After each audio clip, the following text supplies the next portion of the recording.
على سيدنا محمد وعلى آله وصحبه أجمعين. رب اشرح لي صدري ويسر لي أمري واحلل عقدة من لساني يفقهوا قولي. سبحانك لا علم لنا إلا ما علمتنا إنك أنت العليم الحكيم. اللهم أخرجنا من ظلمات الوهم وأكرمنا بنور الفهم وافتح علينا بمعرفة العلم وسهل أخلاقنا بالحلم واجعلنا ممن يستمعون القول فيتبعون أحسنه. اللهم آت نفوسنا تقواها وزكها أنت خير من زكاها أنت وليها ومولاها. اللهم أرنا الحق حقا وارزقنا اتباعه وأرنا الباطل باطلا وارزقنا اجتنابه. اللهم انفعنا بما علمتنا وعلمنا ما ينفعنا وزدنا علما وهدى. أما بعد. قال الشيخ المؤلف المرحوم السيد محمد بن علوي المالكي رحمه الله تعالى ونفعنا به وبعلومه في الدارين آمين. ولا نزال نكرر على مسامعك أنه لا يعقل أن يعتقد في الميت أكثر مما أنه لا يعقل أن يعتقد في الميت أكثر مما يعتقد في الحي، فيثبت الأفعال للحي على سبيل التسبب ويثبتها للميت على سبيل التأثير الذاتي والإيجاد الحقيقي، فإنه لا شك أن هذا مما لا يعقل. Alhamdulillah, muslimin muslimat, hadirin hadirat yang saya hormati, syukur kehadirat Allah SWT pada hari ini insya-Allah kita akan menyambung pengajian kuliah Maghrib bulanan hari Sabtu yang pertama, anjuran Masjid Al-Ikhlas, section 13 Shah Alam, menggunakan kitab Mafahimu Yajibu an Tusahhah, kefahaman yang wajib diperbetulkan, hasil tangan almarhum As-Sayyid Muhammad ibn Alawi Al-Maliki rahimahullah ta'ala, yang merujuk kepada kitab terjemahan dalam bahasa Indonesia. Kita sampai ke muka surat 108, iaitu paragraf yang kedua atau yang ketiga dari bawah, atau paragraf yang ketiga dari atas. Berkali-kali saya ulangi di hadapan telinga kalian bahawa tidaklah logik apabila diyakini pada diri orang yang telah meninggal dunia itu melebihi keyakinan terhadap orang yang hidup. Ini apa cerita? Ini sebagai kesimpulan keterangan yang diberikan oleh almarhum Sayyid Muhammad ibn Alawi Al-Maliki rahimahullah ta'ala untuk memperbetulkan salah faham yang dipegang oleh sebahagian umat Islam yang menyangkakan bahawa meminta tolong kepada makhluk itu bergantung kepada hidup dan mati. Maksudnya apa? Di sisi mereka, meminta tolong kepada makhluk yang masih hidup di dunia itu dibenarkan, sementara meminta tolong kepada makhluk yang telah berpindah ke alam roh, yang telah meninggal dunia, itu mereka hukumkan sebagai haram, bahkan syirik, syirkul akbar mukhrijun anil millah, syirik yang besar kata mereka, yang menyebabkan seseorang itu terkeluar dari Islam menjadi kafir. Jadi ini adalah sangat keliru, kerana yang membezakan antara meminta tolong yang dibolehkan dan meminta tolong yang diharamkan, bahkan syirik, nisbah kepada makhluk, bukan melihat kepada adakah makhluk itu masih hidup atau telah meninggal dunia. Sebaliknya, melihat kepada iktikad keyakinan orang yang meminta tolong itu adakah meminta tolong itu atas jalan hakikat kepada makhluk, yang demikian adalah syirik. Atau di atas jalan asbab, dia tahu sebenarnya yang beri pertolongan adalah Allah, hanya saja makhluk ini sebagai usaha ikhtiar sabab dan musabab, yang demikian itu tidak syirik. Tidak ada beza sama ada yang diminta tolong itu masih hidup atau telah meninggal dunia.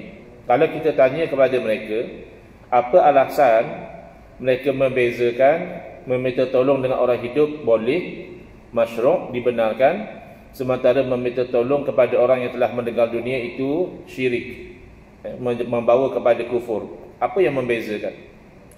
Biasanya mereka akan jawab, kerana orang yang hidup boleh tolong, makanya boleh kita minta tolong kepada mereka. Sementara orang yang telah meninggal dunia sudah tidak boleh tolong, makanya syirik meminta tolong kepada mereka. Pertama, ini keliru dari sudut bahawa semata-mata kerana orang yang kita minta tolong itu tidak boleh tolong, tidak menjadikan syirik. Bahkan orang yang hidup juga tidak semua boleh menolong kita. Kita biasa berjumpa keadaan di mana kita minta tolong dengan seseorang, dia kata, minta maaf, saya tak mampu nak tolong. Adakah oleh itu berarti kita syirik kerana meminta tolong dengan orang yang tidak mampu tolong? Itu satu.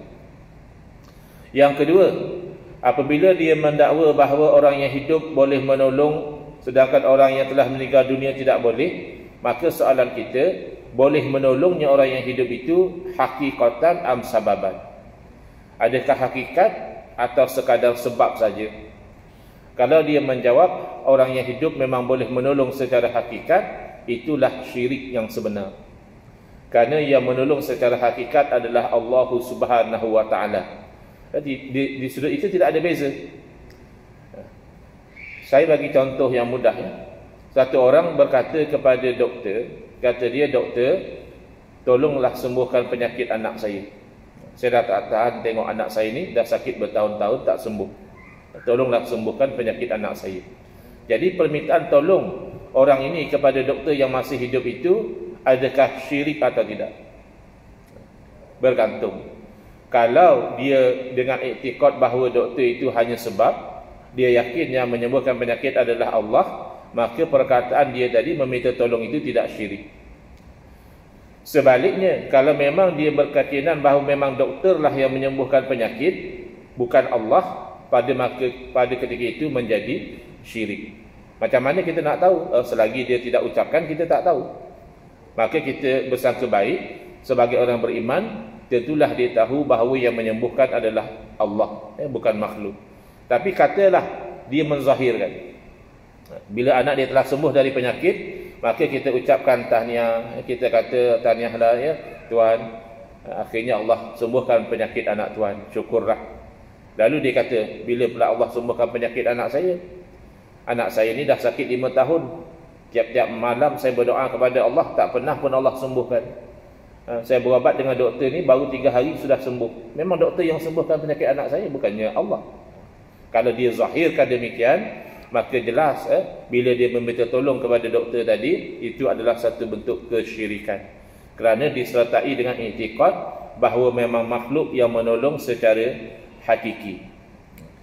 Lalu mereka mungkin memperli, kalau kita boleh minta tolong dengan orang telah meninggal dunia, kata mereka, kenapa kita tak minta tolong pergi ke kubur, minta tolong orang dalam kubur tu gorengkan untuk kita sepinggan mi, minta tolong dia bersihkan halaman atau apa, kata boleh minta tolong dengan orang mati.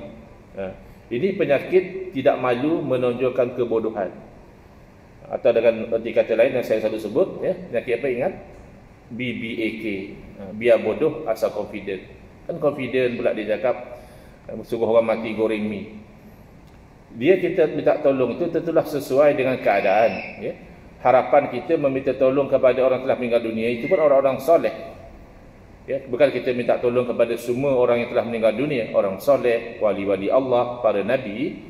Iaitu kita mengharapkan doa, kebaikan daripada mereka di alam ruh, dan memang sabit dalam hadis-hadis yang pelbagai bahawa orang yang telah meninggal dunia di alam ruh mendoakan orang yang hidup di dunia. Jadi tak salahlah kita mengharapkan bahawa doa mereka itu menjadi sebab tertunainya hajat kita, dengan yakin hakikat yang menunaikan hajat adalah Allah Subhanahu Wa Taala, tidak ada yang lain. Bahkan tokoh yang menjadi idola golongan ini iaitu Al-Imam Ibn Taymiyah sendiri, kalau kita lihat beliau memang berpendirian bersetuju bahawa orang yang telah meninggal dunia boleh mendoakan orang yang masih hidup. Beliau tidak mempertikaikan.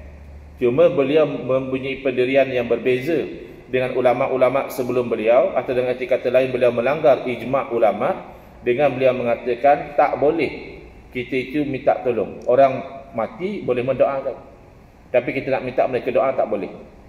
Apa dalil? Tidak ada dalil. Tidak ada dalil daripada Quran, tidak ada dalil daripada hadis Nabi SAW. Sekadar Al-Imam Ibn Taymiyah mendakwa sad lizzari'ah, menyekat jalan, kata beliau, daripada kesyirikan. Sama juga, minta tolong dengan orang hidup juga boleh jadi syirik. Bahkan zahirnya lebih terang lagi, kerana orang hidup tu kan nampak dia hebat, dia buat itu jadi, dia buat ini jadi. Ya, orang mati kan dah terbaring dalam kubur, tak nampak dia buat apa-apa pun. Hanya oleh kerana warid dalam hadis-hadis bahawa orang mati itu dalam ruh mendoakan, maka kita meminta supaya moga-moga mereka mendoakan kita. Jadi inilah yang disebutkan di sini. Tak putus-putus kami mengulangkan pada pendengaran kamu bahawa tidak masuk akal seseorang itu berkeyakinan pada orang mati melebihi daripada apa yang dia yakin pada orang hidup. Mereka ini ada su'uzzon, ada sangkaan buruk terhadap umat Nabi Muhammad SAW, menyangkakan kalau kita itu minta tolong dengan orang mati berarti kita menuhankan orang mati. Ini jelas tak betul. Kalau betul lah dakwaan mereka minta tolong dengan orang mati itu syirik, pertama dia kena faham syirik itu apa. Syirik dengan perkataan yang mudah adalah menuhankan selain daripada Allah, itu syirik. Kalau minta tolong dengan orang mati adalah syirik, berarti minta tolong orang mati adalah menuhankan orang mati. Kalau begitu, minta tolong dengan orang hidup adalah menuhankan orang hidup. Maka tak ada makna dia kata minta tolong orang hidup boleh, minta tolong orang mati syirik. Kalau minta tolong itu adalah menuhankan, maka minta tolong orang hidup juga syirik, kerana menuhankan orang hidup. Tak ada ajaran kita menuhankan orang hidup tak apa, menuhankan orang mati syirik. Tak ada. Yang namanya menuhankan selain daripada Allah, semuanya syirik. Yang hidupkah, yang matikah, batukah, kayukah, malaikatkah, nabikah, kalau sampai dituhankan, maka itu syirik. Tapi benarkah orang-orang beriman yang faham tauhid ini, memang ketika mana mereka meminta tolong kepada orang mati itu mereka menuhankan? Ini persoalan dia. Ini yang dikatakan tak masuk akal. Kita bayangkan, misalnya di Shah Alam ni ada satu orang ulama yang soleh, yang hebat, zahir di tangan dia itu pelbagai karamah, ya, perkara-perkara yang menunjukkan dia ni orang soleh, dia pun istiqamah, jaga syariat, ya. Adakah kita sembah dia? Tidak. Dia hidup. Masya Allah, tabarakallah. Kata-kata nasihat dia menyentuh hati, perbuatan dia menjadi contoh. Bahkan kadang-kadang berlaku perkara-perkara yang luar biasa yang Allah tunjukkan kepada dia, pun kita tak sembah dia. Tahu-tahu lepas dia meninggal dunia, kita sembah. Kan tak masuk akal. Ini yang dimaksudkan oleh beliau, oleh almarhum Sayyid Muhammad Ibn Alawi Al-Maliki rahimahullah ta'ala. Ini maksud beliau tak masuk akal. Kita itu berkeyakinan pada orang mati lebih hebat daripada apa yang kita berkeyakinan pada orang hidup. Lalu orang yang meminta tolong itu menetapkan perbuatan-perbuatan kepada orang hidup hanya sebagai sebab. Dia kata orang hidup buat macam ni, buat macam itu, tolong dia, tolong itu sebenarnya sebab je. Yang tolong adalah Allah. Tiba-tiba dia menetapkan kepada orang mati, memang orang mati yang tolong secara hakiki, secara sebenar. Orang mati yang mewujudkan. Maka ini tidak ragu-ragu lagi sesuatu yang tidak masuk akal. Mempercayai pada orang mati lebih pada apa yang ada pada orang hidup, itu tidak masuk akal. Baik. Qala rahimallahu ta'ala faghayatu amri hadzal mustaghithi bil mayyiti ba'da kulli tanazzulin ayyakuna kama yatlubul auna minal muq'adi ghairi alimin annahu muq'ad wa may yastati'u yaqula inna dzalika syirkun. Tak apalah kita kata, kita cubalah lihat daripada sudut mereka yang mengatakan, oh kalau orang mati ni mereka tak boleh buat apa-apa, mereka memang tak boleh tolong kita. Tak apa.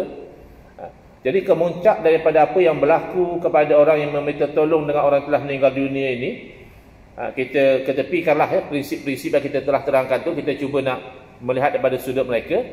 Maka sama seperti orang yang meminta pertolongan daripada satu orang yang lumpuh, padahal dia tak tahu orang tu lumpuh.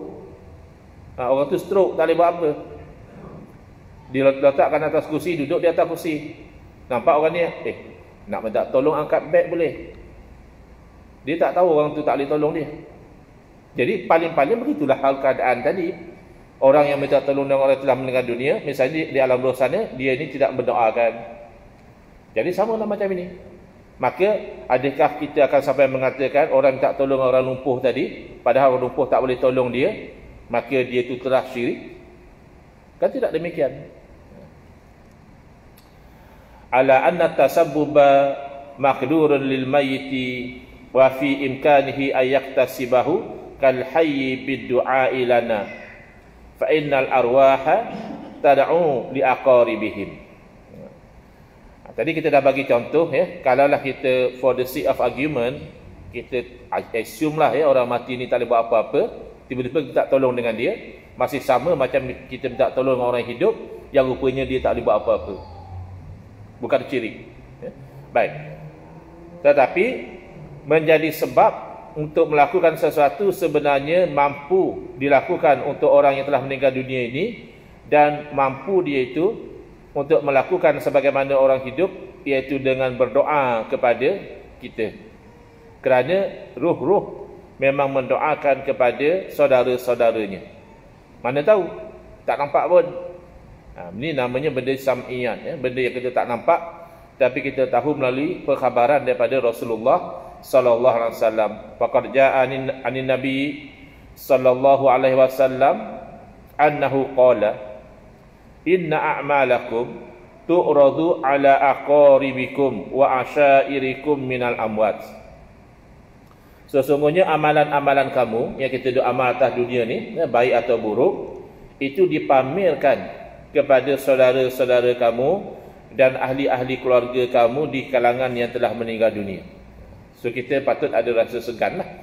Walaupun mak ayah dah meninggal, katalah tok kita dulu ulama, masa dia hidup kita malulah kita cucu ulama. Sekarang tok dah tak ada, kita buatlah apa kita suka.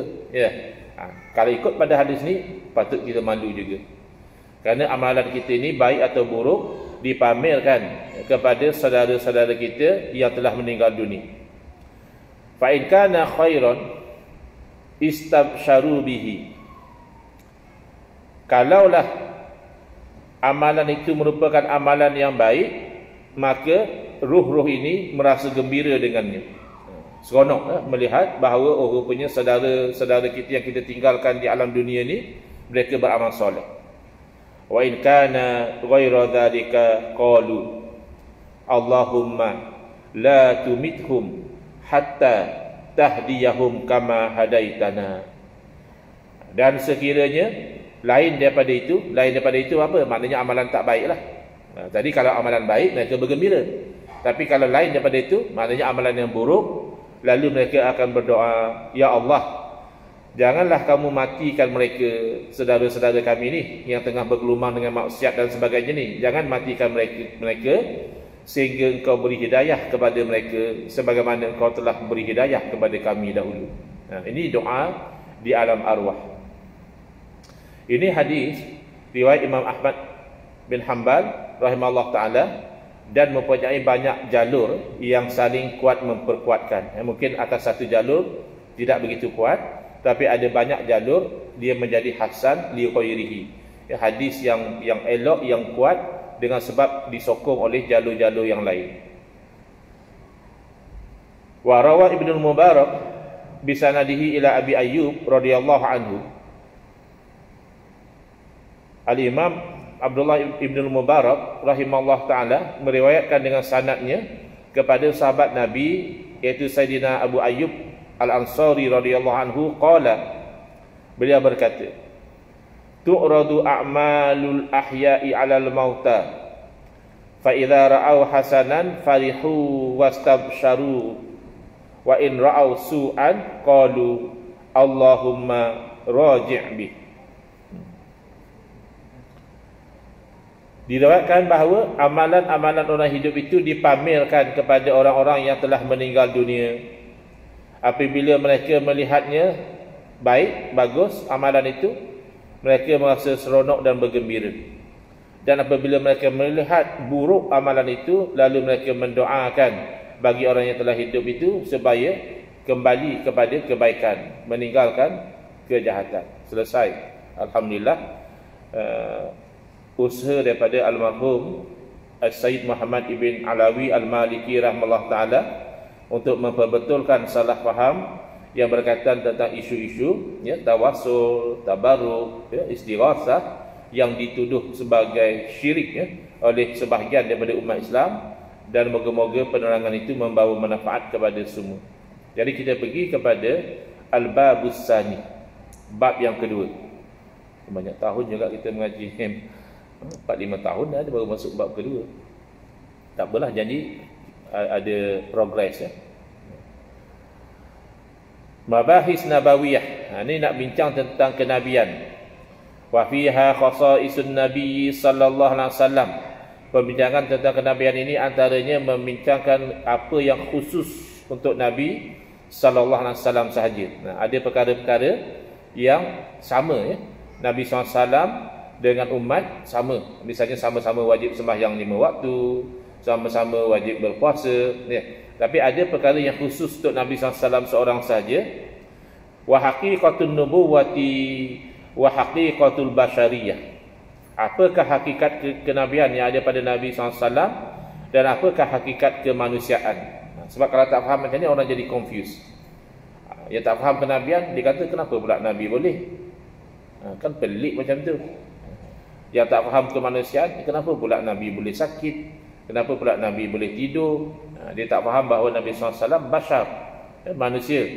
Tapi sebagaimana dalam syair disebutkan, Muhammadun basharun la kal bashari. Nabi Muhammad itu adalah manusia, tapi bukan macam manusia. Macam mana tu? Bal huwa kal yaquti bainal hajari. Bahkan baginda itu umpama batu yakut di kalangan batu-batu. Yakut tu batu juga, tapi kan berbeza, ada nilai. Batu kerikil orang tak pandang pun, ada atas meja pun orang kuis-kuis saja batu kerikil, tapi sama-sama batu. Kena faham begitu ya. Nabi SAW manusia, tapi manusia yang istimewa, yang ada khasais, ada perkara-perkara yang khusus untuk baginda. Wa mafhumut tabarruki bin nabi sallallahu alaihi wasallam wa asaruhu. Dan bagaimana memahami konsep mengambil berkat dengan Nabi SAW, dan apakah kesan mengambil berkat dengan Nabi SAW. Ada sebahagian yang keliru, dia ingat tak boleh ambil berkat, syirik dan sebagainya. Tapi saya perhati rata-rata mereka menerima. Kalau ambil berkat dengan Nabi SAW, mereka terima. Cuma mereka menyempitkan konsep ambil berkat ini hanya kepada Nabi SAW seorang saja.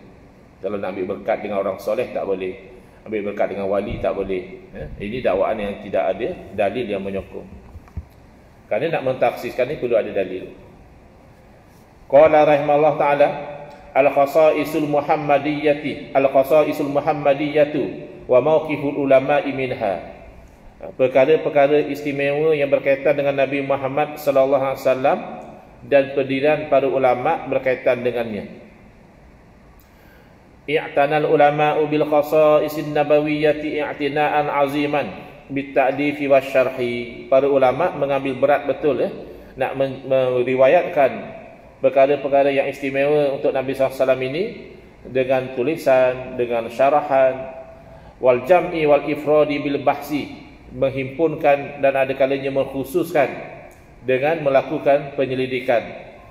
Wa ashharuha wa ajma'uha al-khasaisul kubra lil imamil hafizi Jalaluddin As-Sayuti rahimahullah ta'ala. Jadi kitab yang paling masyhur dan yang paling komplit yang menceritakan tentang keistimewaan Nabi SAW adalah kitab yang diberi nama Al-Khasaisul Kubra. Perkara-perkara istimewa yang agung yang ditulis oleh Imam Jalaluddin As-Sayuti rahimahullah taala. Wa hadhihi al-khasa'isu katsiratun jiddan. Minha ma sahha sanaduhu wa minha ma lam yasih wa minha ma huwa mukhtalafun fihi bainal ulama idh yara ba'duhum annahu sahihun wa yara al-akharuna khilafa dhalika fahiya masailun khilafiyatun. Baik, keistimewaan yang dinisbahkan kepada Nabi Muhammad sallallahu alaihi wasallam banyak sekali. Ya, bukan satu dua, banyak. Tapi ada antara kelebihan itu dari segi sanadnya sahih, dan ada juga yang dari segi sanadnya tidak sahih. Cuma kita kena faham, bila tidak sahih tidak bererti palsu. Ya, tidak sahih bererti kemungkinan itu daripada Nabi SAW atau sebenarnya daripada Nabi SAW itu tidak sebagus kalau hadis itu sahih. Tapi masih ada kemungkinan bahawa perkara itu betul. Makanya hadis yang dhaif ini masih diterima dalam bab sirah, dalam bab menceritakan perjalanan hidup Nabi SAW. Bukan nak cerita hukum. Kalau hukum, ulama strict. Kalau hadis dhaif tu ramai ulama tak selesa nak jadikan sandaran hukum. Nak kata ni halal ni haram, tu nak cari yang sahih atau paling tidak yang asalnya dhaif tapi sudah naik status jadi hasan. Tapi kalau yang memang dhaif, ya kebanyakan ulama tu tak maulah menjadikan ia sebagai sandaran hukum. Tetapi misalnya kalau diceritakan tentang keistimewaan Nabi SAW, baginda ketika dilahirkan dalam keadaan telah berkhitan. Kan kita lahir belum berkhitan lagi. Ada kalau orang Arab biasanya masih baby dia sudah khitankan. Kita orang Melayu ni biasa dah sekolah rendah tu kita khitankan. Tapi yang lahir-lahir telah berkhitan itu satu perkara yang ganjil lah. Jadi tapi riwayat yang menceritakan bahawa Nabi SAW lahir dalam keadaan telah berkhitan itu dhaif. Tapi adakah ia membabitkan hukum? Tidak. Hukum berkhitan itu cerita lain. Itu ada dalil-dalil yang lain. Hanya nak cerita lain Nabi SAW daripada manusia yang lain. Maka kalau dhaif sekalipun tidak sampai dilarang kita itu menyampaikan kisah tersebut. Tapi nak kata pasti confirm, tidak begitu pasti kejadian itu betul atau tidak.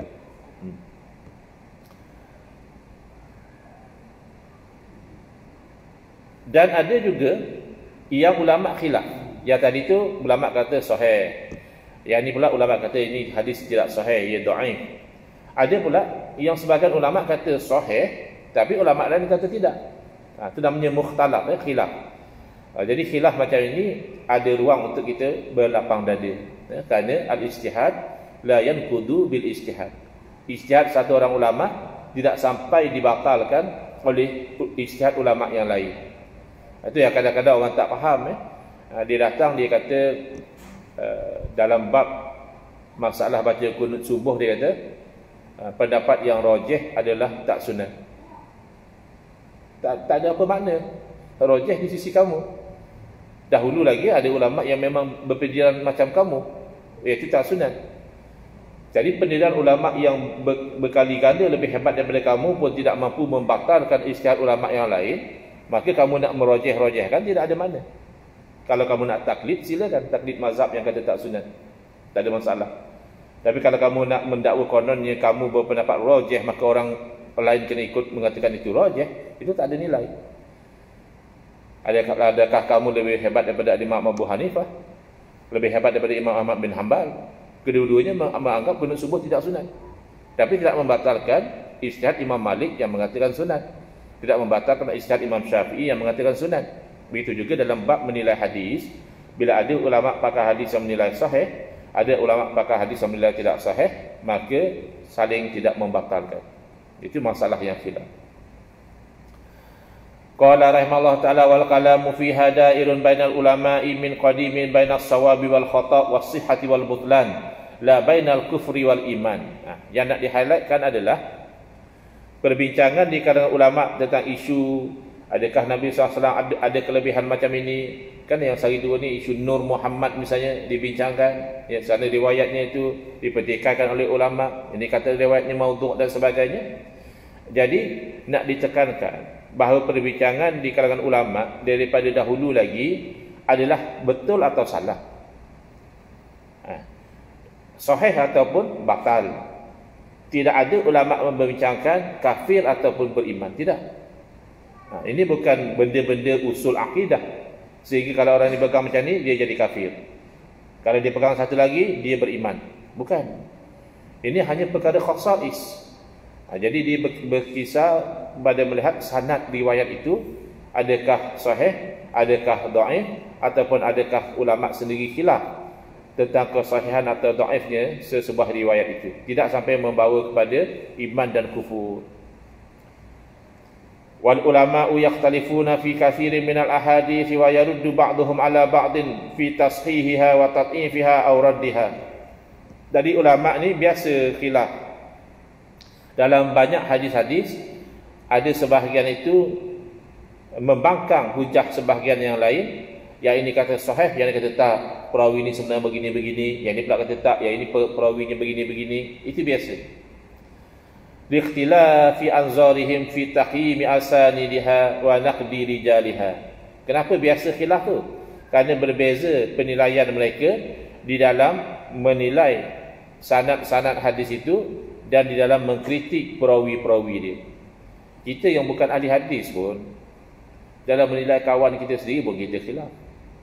Kawan kita satu pejabat, kau mana dapat tahu berita tu? Dia apa? Syah, aku kalau dia cabar aku tak percaya. Ya, aku okey je dengan dia. Kan? Kawan sepejabat, orang ni kata rasa okey. Yang sorry kata, kalau aku tak percaya dengan dia. Kita bukan pakar penilai hadis pun. Kita masih berbeza pandangan. Apatah lagi yang pakar, mereka lihat daripada pelbagai sudut. Maka berlakunya perbezaan pandangan itu biasa. Wallahu alam, insya-Allah kita akan sambung pada bulan hadapan dengan sambungan seterusnya. Bismillahirrahmanirrahim. Alhamdulillahirabbil alamin. Wassalatu wassalamu ala asyrafil anbiya'i wal mursalin wa ala alihi wa sahbihi ajma'in. Allahumma shrah sudurana wa ahsin akhlaqana wa azim ujurana wa nawwir qulubana bi nuri hidayatika kama natarda bi nuri syamsika abadan abada bi rahmatika ya arhamar rahimin. Walhamdulillahirabbil alamin. Amin ya rabbal alamin. Wal afu minkum.